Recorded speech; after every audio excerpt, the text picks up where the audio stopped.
The little man is in awe as he has now gained mastery of earth magic. He creates bricks that the inn uses, and as such, the inn is fused with his mana and he can use his store memory magic on it to remember and store his past life. Fortunately, it is a success. Somehow, he transmigrates into a baby. He can neither move nor remember and goes on to think that he may have been involved in an accident. A beautiful woman whom he first believes to be a nurse as he thinks that he may be in a hospital, walks into the room to ask if he is hungry and uses her magic to illuminate the room. It is at this point he realizes that he has reincarnated into a new world where magic exists. With everything he has seen so far, he loves his beautiful mother, Marie, and this new world that is neither Japan nor anything he has ever seen. She picks him up carefully as it is time for his meal and breastfeeds him. He does not have a name yet and goes by Ashila, his father and Marie's third child. However, a naming ceremony will be conducted for him when he turns 6. Right in his room, he is most interested in the fact that magic exists and can be used in everyday life as his room has no light, and the only source of lightning is through magic. He is very excited just imagining it and decides to give it a shot, but cries out in disappointment when he realizes that he cannot do it. The baby decides to watch his family perform magic and imitate them, but soon realizes that to do this, words must be used. The baby begins to talk and practice and his mother notices. He realizes that for their powers to work, they pull energy from their bodies. He has spent every day of his 3 years training his powers, but unfortunately, his vocal cords are not fully formed, so resigns to finding the power within him and training it thoroughly. His family is poor, so he is always hungry and he is still unable to use his powers. Only 3 years old and poverty is already taking a toll on his body. He then resorts to growing his food. As he hopes to grow his food, he realizes that it is possible to inhale outer mana and fuse it with inner mana. He also learns that there are 2 types of mana, the one inside the body and the one outside. Even air contains mana. At this realization, he had been fusing the 2 types of mana in his lower core and controlling it to spread throughout his body. Thanks to this, he can refine his mana without effort and just at 3, even though all he will be able to do is simple, everyday magic like his parents. Also, he will not be able to do any magic until he receives a name at his naming ceremony, when he turns 6. To use magic, he has gone through trials since he was a baby and finally, he feels a response for the first time. Slowly, the inner and outer mana fuse in the lower core, and then he pulls it up to his chest. In addition to this, he distributes it to his head, along with his limbs, and pulls it back as soon as it reaches every part of his body, careful not to leave anything behind. Slowly and smoothly, he revolves the mana around his body, then into his palm as well as the soil. He notices then that the outer mana is like a light gas when still in the air, but the refined mana inside his body has shifted into something like a thick liquid. Carelessly, he chants a spell that causes the mana he had strenuously stored to disperse. Crushed, he goes on to explain that the foundation of a field is the soil quality, and to keep on, he must imagine as he did with his mana. As he tried not to lose concentration, he calmed himself down enough to recognize that he had not gotten to this point in his last trial. He continues explaining that a field that had been made to get sufficient drainage and sunlight, also having well-plowed soil, had its weed removed already. Good soil is soft and fluffy, warm to the touch, and rich in nutrients like his grandmother had in the countryside, which was filled with all-purpose fertilizer. Another try and he had in fact done it. The ridges are about 10 square meters, but the topography varies. He speaks on the irony of the fact that even as farmers, the soil in their fields is hard and full of weeds. As worst-case scenario, the magic is simple, but it is the first time has been able to perform it since he was reborn. Although there is magic, he has yet to see any form of agricultural machinery, so concludes that the technology in his new life is way behind, compared to that of his previous world. He completed his quest, his first step into his new world. After the ecstasy of a completed quest, he feels even hungrier, and proceeds to plant 20s, which can be eaten after 20 days. It looks and tastes terrible but remains a standard feed for livestock, popular amongst farmers. Hangry, the little boy declares that he had regretted being born into this world until that moment. Even though 20s are bitter, he would much rather eat them as he had to eat something anyway.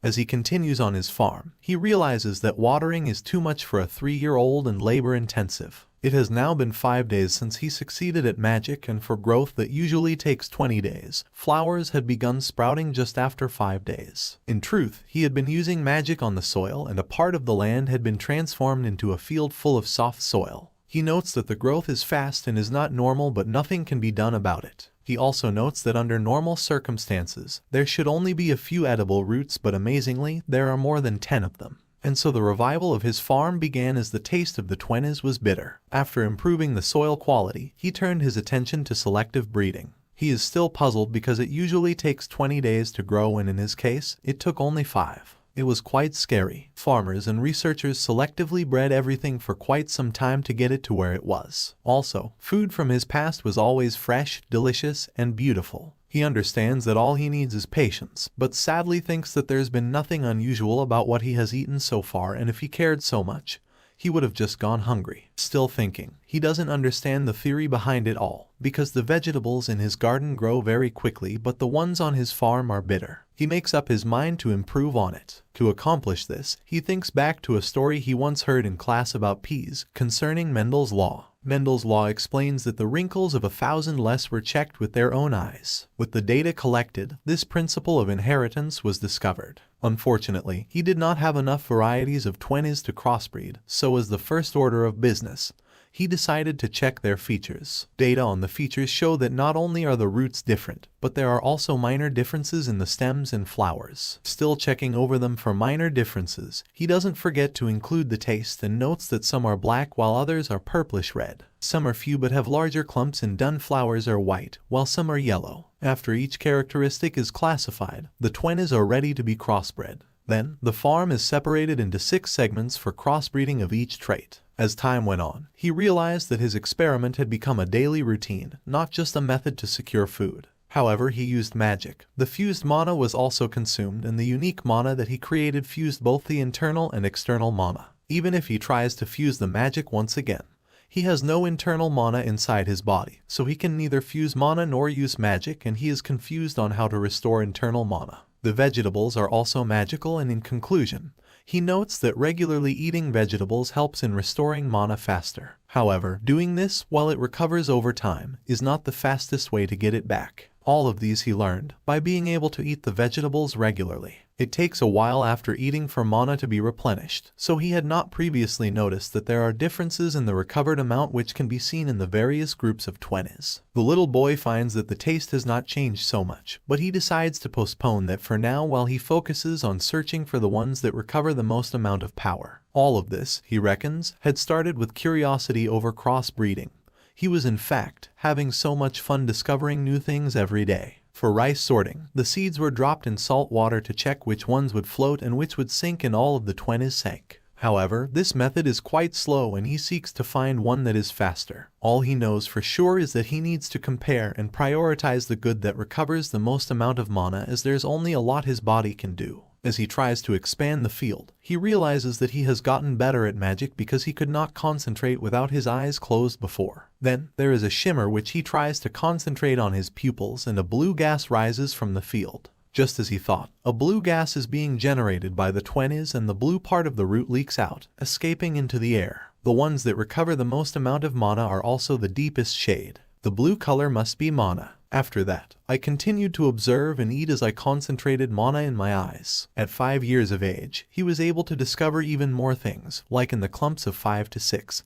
The largest ones were also the most dense with mana. Just like that, he continued spending his work on genetics. As he concentrated mana into his eyes, the information he gained from perceiving things changed. He discovered a type that recovers a lot of mana. However, it had no immediate effect. This new information and the blue color of magic left him elated for quite a while, for he thought to himself that if he could concentrate the mana on a different part of his body, something could happen. He decides to try out the body strengthening magic, and thanks to this, watering the crops became much easier. He was also able to easily expand the fields as well. Until now, he had been circulating mana throughout his body and letting it seep out into the soil to use his magic. He finds that when mana is concentrated into specific body parts, it results in improved arm and leg strength. As he had enhanced his body to digest food faster, he sought to increase the speed at which mana would be absorbed from the vegetables he had previously eaten. He also realizes that if his muscles could be strengthened, then his internal organs could follow suit. Later on, Marie begs Ashila to be careful as he leaves because he has been called to war. Both Marie and her little son look sad as they say their goodbyes as Ashila, who acted as the pillar of the family, leaves for war. War had erupted, forcing most of the men to leave. This new world severely lacked technology due to war. In the absence of wars, more fields could exist, leading to technological advancement and greater prosperity. With a surplus portion of available land, the quantity a person can cultivate is dictated by the amount of land they own. During more peaceful times, the villagers gather together and work to cultivate the land, bit by bit. His mother tries to console him by telling him that this was not his father's first departure to war. Then, he draws up the assumption that his self-made magic used to create fields is crucial because taxes are proportional to the amount of land used, and so his fields have an advantage as the crops grow quickly and have larger yields. A cause of worry to the young boy is the use of poor quality equipment by those who left for war, as some had farming tools that may not be effective for war. For someone who has memories from his past life, he does not want to kill anyone. In other words, some men are used as infantry, and in turn receive injuries, which means that the land around them could become turbulent, causing them to lose their homes. Also, for war, weapons and armor will be the bare minimum of what is required. However, the most important of them all is money. However, the system of battering is a problem as the items involved will generate little to no money. There's only one thing he can do, which is to rely on a merchant. His mother has a brilliant idea for him, which is to attempt making sandals and other footwear from dried 20 stalks. By doing this, he would have enough money to buy whatever he wants. His mother taught him to make the sandals that he had been making every day, and had proved to be a sure way of making money. Although he was making money, it was still lower than he expected to gather to buy weapons, and almost seemed as though he was being ripped off by the merchant. After learning market prices from a merchant, he decides to try creating magical mushrooms, which should be a lucrative source of income. Soon, he finds out that mana restoratives exist, and both the magical mushroom, the primary material, doesn't grow well, and is in short supply. Unlike what he had imagined, the mushrooms tasted a bit plain. He had grown shiitake mushrooms. Mushrooms grow from fungus on trees, which acts as the primary source of nutrients, and if an environment where the fungus could be easily grown were to be created, it would allow for artificial growth. Realizing that the magical mushroom must have even a little mana within it meant that the mushroom was not only taking nutrients from the tree, but mana as well. He then set out for logs and planted the fungus, awaiting growth. He decided to give the logs his mana instead, infusing different amounts of mana into each log, and settled into an order that involved tending to the field during the day, infusing mana into the logs in the evening, and making sandals at night. The latest experiment on logs, even though it worked out, was on a small scale, and to make any profit, he needed it on a larger scale. Since he needed a larger space for all his produce, he decided to use magic to change the shape of the soil into a building. The mountains of soil here can be used as building material, and the refined mana inside of the body is collected into the palm and used to generate throwable gravel stones. Consumption is more manageable when you use something that already exists, but as the rules of magic go, creating something out of nothing would be incredibly difficult. He notes then that he may have an affinity with earth magic. By merely visualizing an entire project, it can be done. Another thing he noted is that he can properly do magic when using dirt. The little boy then proceeded to create a storehouse by turning soil into metal, and his body gave. He had been bedridden for 2 days and had collapsed because the total mana in his body was sucked out. Normally, his mana should not have been drained out of him in that way, but so happened because he ended up using 10 times more mana than necessary. He decided to hold off creating buildings and focus on building materials instead. Brick creation was very successful, and so was the storehouse. Although the building was complete, it looked like it was done by an amateur, but he is no less proud of it. At the mosaic field, he saw that the fields were no longer suitable for use. He begins to use magic to clear the field, convert stones and stumps to fertilizer, create magic for bricks, strengthen body parts, and cultivate fields. He continues to chant while he improves the soil and cultivates the soil as he does whenever he does magic. It turned out better than he had thought, and the spell activated the moment he muttered it. Truly, he had mastered his original magic. Chantless magic is tiresome, but he is thankful that the magic will activate as soon as he casts his spell. The amount of mana consumed is dependent on the scope of the magic, provided that it is consistent. After many months, the brick creation process is complete, and he can create bricks of the same size and mass due to conditioning, which in this case is the casting of the spell itself. The little boy got carried away and was left with more than enough bricks. With his mother's help, he had the idea of making tableware out of the soil, which he does in large quantities, to his mother's delight, and decides to focus on quality. He kept creating new glassware that had not been seen in the village or outside of it. Soon enough, the merchant returned and he sold some of his creations as well as produced to him. Although he made money, it was still in bronze. Although he seeks to sell his tableware, the merchant is most interested in buying only bricks until the little guy persists with his marketing, and the merchant gives in. Unfortunately, even after selling a few tableware, he is given bronze coins and assumes that the merchant is cheating him. The merchant goes on to convince him that the reason for this is that he sells to commoners in small villages and towns. Unfortunately, the high-paying nobles do not do business with peddlers who go from town to town, and with the lack of technology, marketing to them might be difficult. The little boy then sells the bricks to the merchant, who proceeds to buy them all with claims that the brick market is ripe and promises to buy more next time. True to his promise, he buys all the bricks the next time and brings someone to help him carry them. The merchant's help is a dragon horse that doubles as a work beast. These work beasts are creatures raised from eggs with the singular mission to help their owners. The ones born from absorbing their owner's mana end up being super obedient. Their appearances also depend on the type of mana they absorb as eggs and whoever it is that hatches them. The dragon horse successfully pulled the last of the load, since they're tough and strong. These beasts happen to be very popular in this world. The merchant compliments the little boy as he stares at the work beasts. Other popular breeds include the horse types and the bird types, mostly because they can fly. Ashira's son is curious about them and asks if work beasts are expensive. The merchant tells him that they are and that they're more so if they can be used as a mount. The little boy gets to thinking about how the bricks he's selling will not always be in demand and welcomes the idea of multiple sources of income. The problem remains that he has no idea how to hatch any of these work beasts, but he doesn't let it deter him. He excitedly declares to the merchant that he would like to raise a work beast and asks him to come with an egg the next time he visits. It would cost Ashira's son all of the money he'd gathered up until then, but he was set on buying an egg. He's at home gathering radishes with his mother when the soldiers, including his father, return from war. His younger brother rushes to his father's embrace as a friend of theirs commends Ashira for keeping busy. Marie tries asking her son to lend her some money to get something nice so they can celebrate Ashira's return, and gets surprised when he says he doesn't have any left. When he was just 3, he'd approached his mother with the plan to grow twenties. Marie had tried to discourage him, telling him that twenties didn't taste good and would yield almost nothing on the barter market. She even complained that working on fields would be too difficult for such a small child, but his motivation couldn't be trifled with. She had no choice but to let him have his way, and by the time she visited his fields, their son had grown a formidable amount of twenties. Marie's jaw literally dropped as she and Ashira acknowledged how amazing their son is. The boy is 5 years old now and he comes to his mother with another plan to make more money, even save some more for the future. She's left thinking that he may be a little bit too amazing as she reminisces on how he deals with merchants by himself and even grows magic mushrooms. Marie had been surprised by how much he pushed himself when she found her son passed out after making a storage room on his own.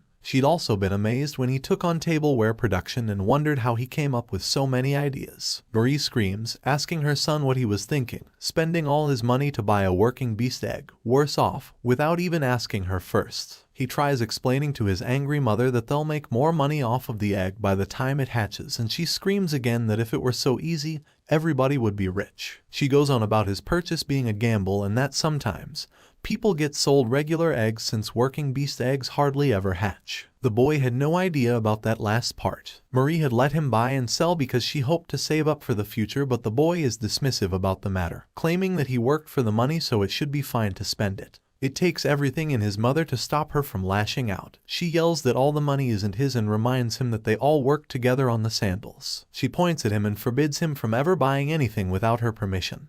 Both his brothers peep from a distance as he apologizes and pleads with their mother. He's left crying as he sees his usually young and beautiful mother in her scary form. He dare not say it, but he makes a mental note about the money from the sandals not being as big as the brick and mushroom money. Anyway, he brushes it aside as he finds new motivation to secretly save up some more. The little boy makes a net from 20 stalks to hold his working beast egg. He's happy because he can carry it everywhere he goes, allowing the egg to absorb mana all hours of the day. Usually, it's possible for multiple people to help hatch the egg, but everyone's mana is different. The little boy sits wielding the egg and he notices it visibly absorbing his mana. He stares at the egg as it emits a blue haze and wonders whether pouring mana into it would work too. He closes his eyes and activates his mana injection technique. After this, the egg becomes a deeper shade of blue, leaving the boy excited. He wonders how much mana is enough and hopes the egg will soak it in properly. The little boy continues to inject mana into the egg day after day, and one day, the thought of building himself a hideout crosses his mind.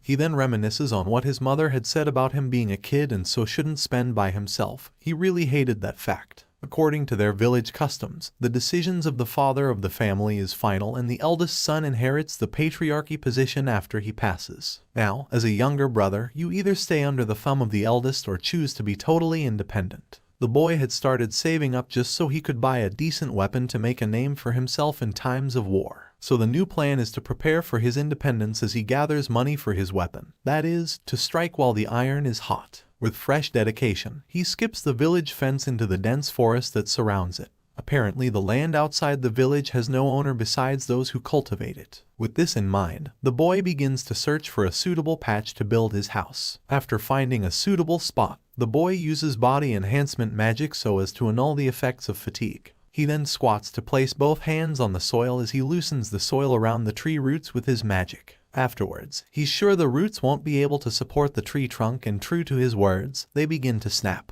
Seeing how well it went, he resolves to repeat the same technique on other trees in his way, thus clearing a 10 by 4 meter path big enough to contain his hideout. He uses the flatten earth technique to level the grounds. After repeating this a couple of times, he'd fattened a huge plot. He sits and wishes there was some sort of spell to build a house in one go, but remembers how he'd passed out the last time he pushed himself. Just then, the youngster has a light bulb moment. He realizes that he doesn't really need to build the house, apparently. The amount of mana he'd need to make something would depend on its mass and volume, and he'd have to take the interior space of the building into consideration when calculating the amount of mana it would consume. As a way out, the little genius uses his magic to mount one wall at a time, applying the bricks he'd been making as their base. He then secures the bricks with mortar in a systematic and orderly fashion. He reproduces the mental image of a wall, as brick after brick float and land atop each other. The end product is a tofu-shaped box devoid of a roof and a door, which he acknowledges will have to be made by hand. It doesn't take much time for him to put the finishing touches, and by the time he's done, he notices that the working beast egg had grown considerably and even become a deeper shade of blue, an indication that it would be hatching soon. Later on, he returns the egg to the net he'd made and his mother comes calling.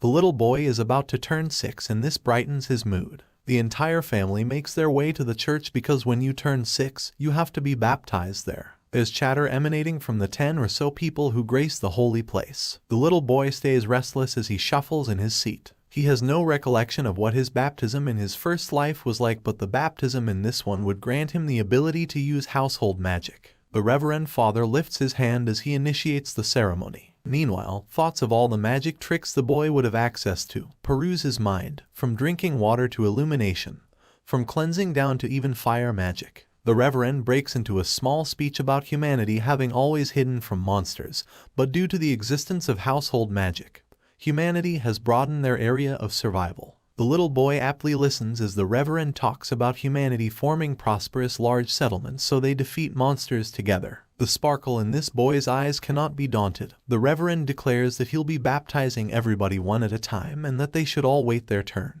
With the baptism event, the church gets more followers and the feudal lord gets a register of names. The Reverend calls the little genius inside and informs him that the naming ceremony will give him the Master's divine protection and the ability to use magic only to better human lives. He then makes the little boy swear to never abuse magic without reason. The boy is taken with the book the father wields and wonders what it's made out of. Since it's being used for the ceremony, he concludes that it could be some sort of name lexicon. Father Paul then officially christens the little boy in the name of the Lord and bestows the name Ars on him. He prays for the Lord's divine protection to be on Ars. As Father Paul is blessing him, Ars concentrates mana in his eyes and witnesses as magical power concentrates on the Reverend's palm. The power floats out of his palm and forges a magic circle. This shocks Ars and he immediately activates memory preservation by focusing magical power in his brain. Besides that, more information gets implanted in his mind as the Reverend goes on with the ceremony. By the time Father Paul rounds up, Ars notices that he can now use household magic. He gives illumination a whirl and right on cue, a ball of light emanates from the tip of his index. Just as he'd expected, there was no difference between someone who'd just begun using household magic and someone who's been at it for ages. This annoys him because it means he won't get to increase his magic output, especially ignition magic. Ars returns to his hideout a few days later where he regrets not being able to use anything other than earth magic even after his baptism. Some radishes lay in the distance, but it and household magic become the farthest thing on Ars's mind as he reminisces on Father Paul's magic circle. Ars hasn't had enough sleep as he's been thinking about it non-stop and still doesn't understand it. He couldn't even understand the letter in the circle. Hell, he can't even understand modern or ancient letters. All he's been focused on is food and magic research. He can't even write his own name. Ars gets distracted by a crack in the working beast egg. With his heart racing, he sits up to watch it hatch, wondering what kind of beast will be born. Some time passes and the beast still hasn't hatched completely, so much so that Ars is tempted to speed things along. Just then, the working beast forces its way out of the shell, revealing a white horse type. The white horse type stands to its feet almost immediately, staggering its first few steps. This dazzles Ars and he doesn't hide it. He keeps cheering on the beast, telling it to try its best as it struggles to find its footing. He claps for it excitedly and pats its head after every successful step. Ars then thanks the horse type for coming into his life and the beast squeaks in return. Upon closer inspection, Ars notices that the beast also has touches of reindeer mixed in with it, a thoroughbred physique but with flowing hair. He wonders aloud whether the horse type will be able to carry things when it grows up but is distracted when it begins to feast on the shell it had come out from. This makes Ars realize that he has no idea what the animal should even be eating. His mind runs wild as he remembers that horse types grow to be efficient, but end up as carnivores. Unfortunately, providing meat for the beast will be difficult for a poor farmer like himself. He'd heard stories of other people not being able to care for them to adulthood because of the cost of their food. Ars's face creases because he doesn't know what he'd do should the newborn need some milk. On the other hand, the beast seems to be having a good time feasting on its shell. Ars's attention gets drawn when the beast begins to chew on the radish that grows on the excess land around the hideout. In any case, it appears to be a herbivore and this could ultimately save Ars from going broke. He urges the beast to eat as much as it likes, but it gets to an extent where it stops and just stares at its owner. Mere seconds after this, it climbs atop Ars's laps and falls asleep in an instant. The cuteness of the working beast causes Ars to tremble. 10 days pass and the horse type is as big as any regular horse, with its antlers sticking out like a sore thumb. Ars stands before it, wondering why it took him, telling it to grow big so literally. It grows so big that Ars decides to sell it. He'd avoided naming the beast so as not to grow emotionally attached to it. He resolves to change that, the naming, not the emotional attachment. Just like Father Paul had done to him, Ars wants to name the beast, thus blessing it with household magic. The Reverend had called it the divine protection of God, but Ars had a theory about it just being a program written into one's head via a magic circle. Seeing as it already possesses some magic, if he succeeds with the naming, the horse type would be able to procure its own drinking water, thus eliminating the possibility of it dying by getting diarrhea in this world devoid of proper medical treatment. The risk of ignition magic stands, but it's a risk Ars will have to take. Ars crosses his arms as he wonders what to call the working beast. Unfortunately, he has no faith in his naming skills or his artistic taste. All he wants is to give it a name that will suit such a majestic creature. Ars can recall a two-horned creature being called a bicorn. He begins to rack his brain as he tries word association. He goes back and forth from Valking to bicorn and vice versa, until Valkyrie, the goddess of war from legends, comes to mind. He gets wide-eyed after this realization. The white fur of the beast shines silver, and would even make it appear like a holy being. Ars asks it whether it likes the name and the horse type nods in acceptance, making Ars welcome the thought that it can understand human language. He closes his eyes as he takes deep breaths. Recently he's been able to refine magic as easy as breathing. Ars begins the naming ceremony, delicately and carefully gathering his magic so that he can fill himself up with it. It's tougher than he expected to keep the released magic in place, so he has to increase his focus to recreate the magic circle he'd memorized. The magic begins to float outside his body, forging the circle's silhouette while the magic beast just sits by, watching. That's where the real problem lies. Ars begins to feel like blood is rushing to his brain, like the blood vessels in his head are going to rupture. He fights through it and screams as he finally reproduces the magic circle. Sweating profusely, he proclaims that he did it. Unfortunately, he's close to his limit. Ars calls forth its name and imbues Valkyrie with household magic. He disperses the spell afterwards, but falls to his knees, thinking to himself that the spell had been more burdensome than he was prepared for. He begins to shake from all the fatigue, and Ars wonders how downtrodden he would have been had the spell not worked. He regains himself a little and takes the horse type's magic for a test run, and Valkyrie nods in agreement. He leads her outside because of how dangerous it would be to use fire magic in his hideout. Ars acknowledges that Valkyrie is a good girl that cares about him. Firstly, he has her try out ignition magic. Valkyrie jumps and squeaks and a ball of fire appears right before her. She'd done it so well that it sends Ars jumping for joy. They try out some other magic techniques and Valkyrie easily pulls off illumination, drinking water, and clean too. Ars sits beside her like a proud father, but soon enough something weird begins to happen. Bricks begin to float. It takes Ars a second to notice that Valkyrie is responsible for this.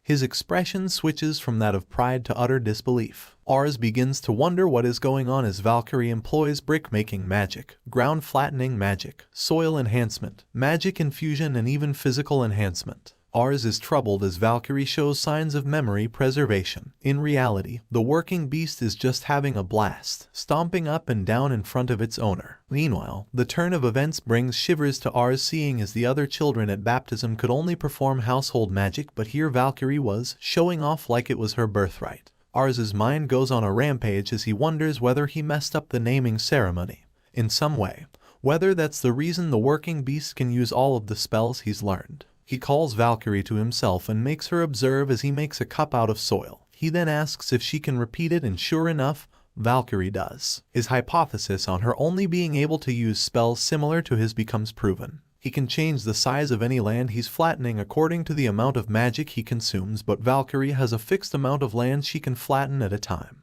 In other words, naming is a way of bestowing only the master's magic upon his underling. Apparently, naming ritual is more systematic than the divine protection of God and explains why Ars has never been able to customize it. The working beast fuzzes up to Ars, and after he'd witnessed her magical prowess, Ars bears second thoughts about putting Valkyrie up for sale as it wouldn't be safe for her to roam around with his abilities. With plans to confirm his theory, Ars meets with the merchant the day after and they discuss the possibility of work beasts having magic. The merchant replies that he's never seen such a thing. This is hint enough for Ars to keep quiet about Valkyrie's abilities. If a merchant has never seen or heard of magical working beasts, Ars concludes that they must be uncommon. The merchant is smart enough to tell that the egg had hatched from the kind of questions Ars was asking.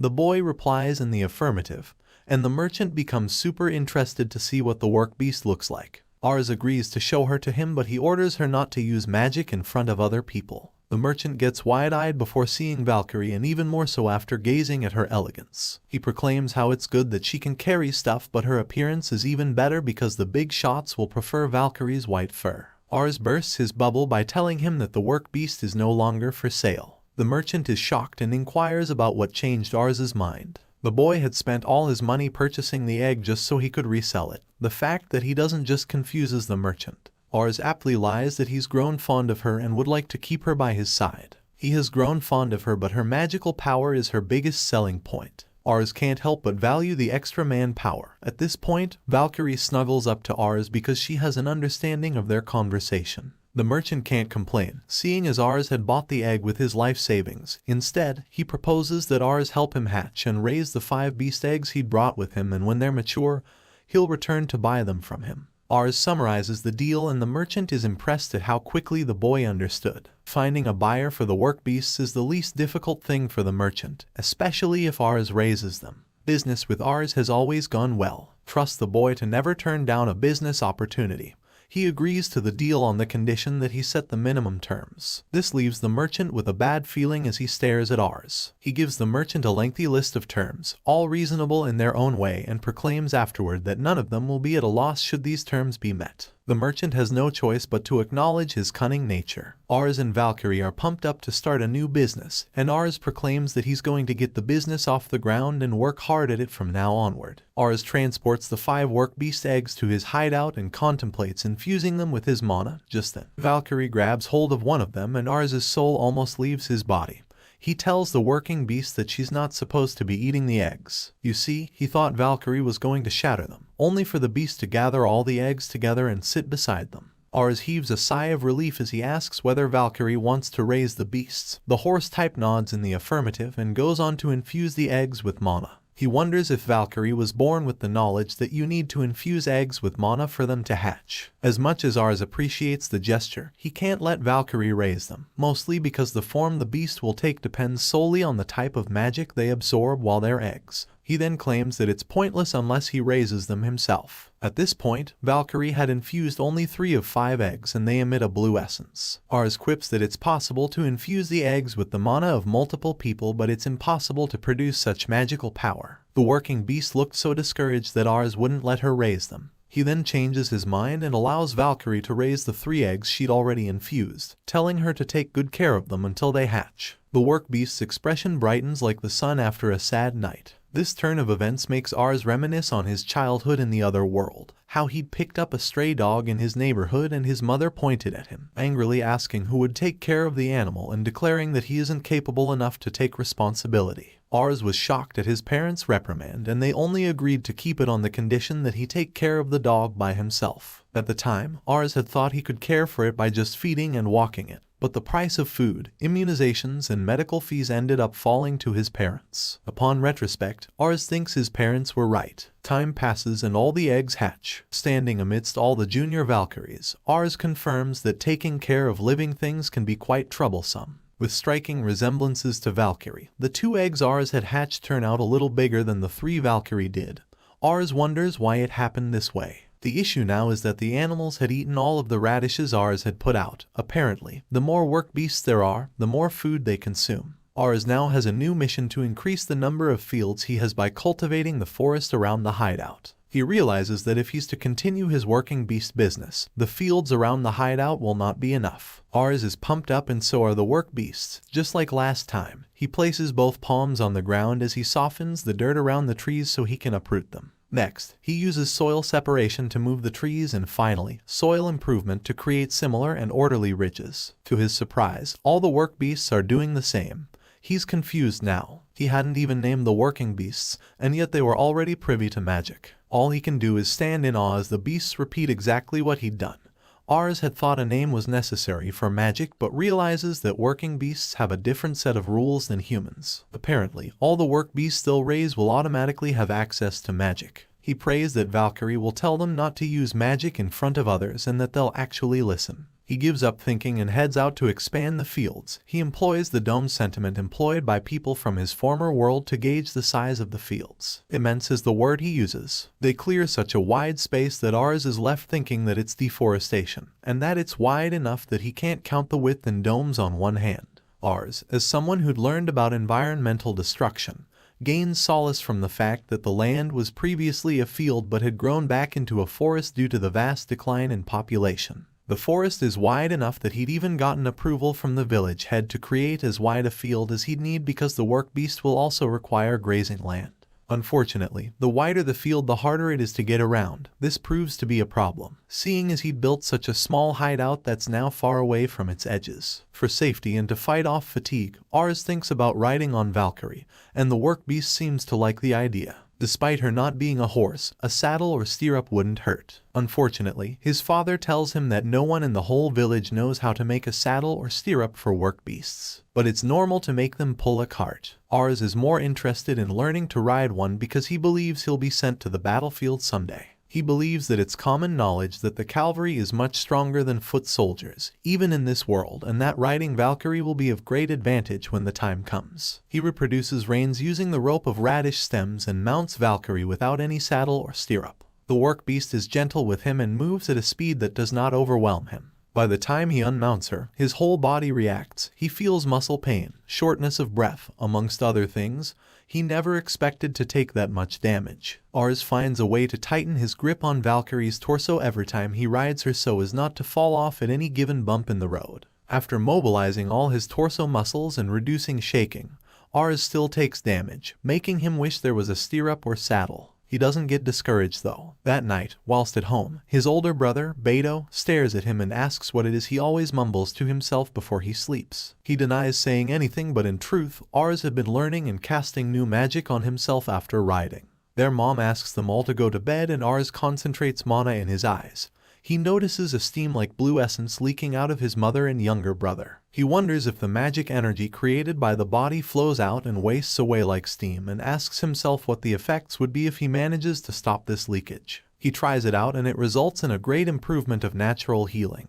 He'd noticed the effects and had been doing it even before attaining spell cultivation. He noticed that with leveling and brick creation, you can level the same size of land and create the same shape of bricks respectively. In that vein, Ars had noticed that body strengthening magic lasted a certain while after casting it. Even after he slept, he'd crack the wall just by touching it. So duration is determined during spell cultivation. Ars would always cast a fatigue recovery spell before bed, and he'll wake up fully recovered no matter how weak he was when he slept. This helps him do his daily riding training. The merchant stops by, just to see how far the eggs have gone. He's utterly surprised to see a field full of work beasts. The merchant quips that Ars raised his work beasts quite fast and Ars had no idea the eggs were supposed to take longer. The merchant begins to talk of putting the work beasts up for sale but changes his mind midway, claiming that this time, he is going to give them up for free. It's Ars's turn to be surprised and the merchant quickly puts his mind at ease. He declares that he wants to give the work beasts to the aristocrats that govern the land. He explains that merchants like himself that travel from village to village do not have the connection to sell expensive things and he'll need credit from the aristocrats seeing as they've monopolized the market. The merchant reminds him of the porcelain bowl incident and how they had no avenue to sell it. He explains that working beasts are expensive and can only be bought by aristocrats but since he has no credit or connection, meeting them is difficult. Giving a work beast to an aristocrat is bound to draw the necessary connections since it's a mountable beast and will prove useful as a strategic animal in times of war. The merchant gets overexcited as he thinks about the aristocrats introducing them to other aristocrats. He sees this as a huge opportunity for a merchant. Although Ars can sense the merchant's self-interest, talk of selling the beasts to a hostile nobleman sways him more in the direction of selling to aristocrats. The merchant is eager to leave and tells Ars to inform his father. Ars agrees to follow the merchant to the aristocratic residence, and with his father accompanying him, it becomes the first time that he's set foot outside the village. With the help of the work beasts, they pull their wagon until they arrive at Fontana, city of the nobles, 3 days later. It's been ages since Ars has seen a walled city and the sight of this one amazes him. Even how lively it is amazes him too. The merchant points out that bricks are in high demand because the city is rebuilding a part of their wall so they can expand. Unfortunately, they manufacture their own bricks locally so Ars won't be able to turn a profit from that line of work. This makes Ars resolve to nail the business meeting. Raymond, the negotiator for the Fontana household, stares at them as he introduces himself outside the stables. They all take a bow and Ars is disappointed because he'd been hoping to see the home of a noble. But it's not like a nobleman would want to greet him. Raymond goes straight into it as he talks about the work beasts being ridden. Ars steals a peek as the merchant excitedly explains that they can be ridden with armor on and it would be an honor to hand them over to Mr. Fontana. Raymond then asks what Ars is useful for and the merchant pushes credit for raising the work beasts on him, introducing his father alongside. The representative is very interested. The merchant then introduces the work beasts as Valkyries and Ars stays quiet in disappointment. As the merchant expresses gratitude for the incoming permission to raise and sell work beast, Ars wanted to correct him that Valkyrie is the name of the firstborn and not the species, but he holds his peace. He'd left the original Valkyrie back at the village because there's no way he'll part ways with her. Raymond takes them up on their offer and promises to get them a permit and also relay their information to Mr. Fontana. The merchant extends his thanks but Ars is still there processing how fast the negotiations had gone. Just then, Raymond lifts his hand to his chin, exclaiming that the work beast may not be perfect for battle. He claims that their horns will be an inconvenience should the soldiers need to swing their swords. Ars just watches with disdain as Raymond calls for a helper to cut off the horns. It takes Ishira holding Ars back to stop him from charging at Raymond. He asks if Raymond is going to hurt the working beasts that he just attained but the representative screams for the helpers to do it. Ars hates that he can't do anything. When they return to their inn, Ars continues to murmur about Raymond hurting his cute children. His father commends him for holding back but it doesn't help matters. Ahira tells him to wash his hands first before he notices how dirty they are. He remembers how the work beasts didn't cry even after having their horns cut off. He likens the work beasts to dogs, reiterating how guard dogs never bark even if they're burned by a cigarette or even stabbed. As man's best friend, they would stay by your side no matter what. Ars gets pushed to tears and his father tries to calm him down. Ars asks why he's not bothered and his father says he's more bothered about the lifespan of the work beasts reducing because their horns were cut and how the nobility could even blame them for it. Amidst his sulking, Ars realizes that he has no idea how long work beasts are supposed to live. He then makes a mental note to investigate it later if he wants to continue in the work beast business. Ars admires his father's composure. Despite him being a farmer with no formal education, He notices so many things that other people, including Ars, with his knowledge from his old world, doesn't. Ars had been singled out because of how much progress he made back at home. The village chief even tried to take his fields. In all this, Ashira was something else too. He desperately tried to convince the aristocratic family in charge of the land. In order to take on this business, a large field was needed to grow the beets to feed the work beasts. Unfortunately, they couldn't grow enough wheat to barter as taxes on the field. Husbandry of work beasts and cultivation of outer fields was something even nobility wished for. Ashira managed to procure a work beast license, ownership of a beet field, and even a permit to pay their taxes with money rather than the usual wheat. The icing on the cake is that they successfully formed connections with nobility. After sealing the deal, they all head out to buy the necessities and simultaneously take a tour of the town. Ars declares that he's so lucky to have a father he can rely on. As they tour, Ars notices that Fontana has no wooden houses or that many windows. His father explains that because of household magic, ignition would cause houses to burn and illumination could easily replace light from windows. Ars is half angry about this and his father attributes it to the divine protection of God. As he ponders on the benefits of household magic, he has a light bulb moment. As few as the windows were in Fontana, they were all made of wood. Ars thinks that if he could mass-produce glass windows, they'd be easier to use and he'd turn good profit. His father is proud of him and proclaims how Ars is always surprising him and has brought about the village prospering with his radish idea. Before now, villages had suffered great famine, with people starving to death. It was a time of war. It got so bad that wars even broke out over food. The merchant had stumbled upon a certain breed of radishes, bigger, crunchy, firm, and more filling. No doubt if these radishes made it round the world, the amount of people dying from hunger would reduce. Even the speed with which they grew was faster. News got to him that they were grown in a village to the north. He'd followed the information and upon arrival, gets ambushed by an unbaptized youngster asking him to buy a boatload of sandals. The youngster asked him more and more questions, so much so that the merchant did not expect him to just be a farmer. After buying a boatload of radishes and sandals, he went to other farmers and encouraged them to plant the radishes. He'd always return to the north and the boy would always barrage him with questions. This really fascinated the merchant. Few years later, this boy came to the merchant bearing magical mushrooms that the merchant had told him about.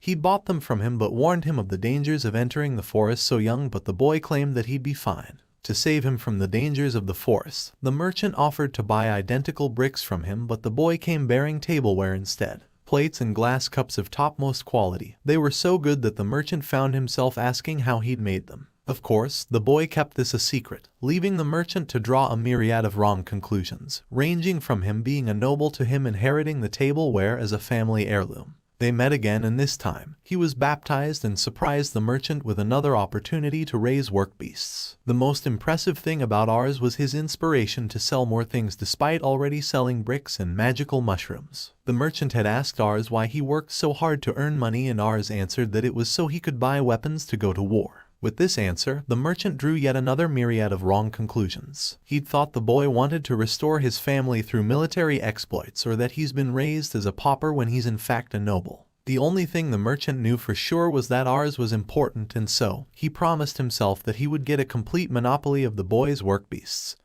and maintain their relationship no matter what. Also that when Ars grows and returns to nobility, he would have earned his trust. Ars calls the merchant's name, asking if they're longer going to shop. This brings him back to reality. He then promises to serve Ars anywhere, and so the merchant's life began to revolve around Ars.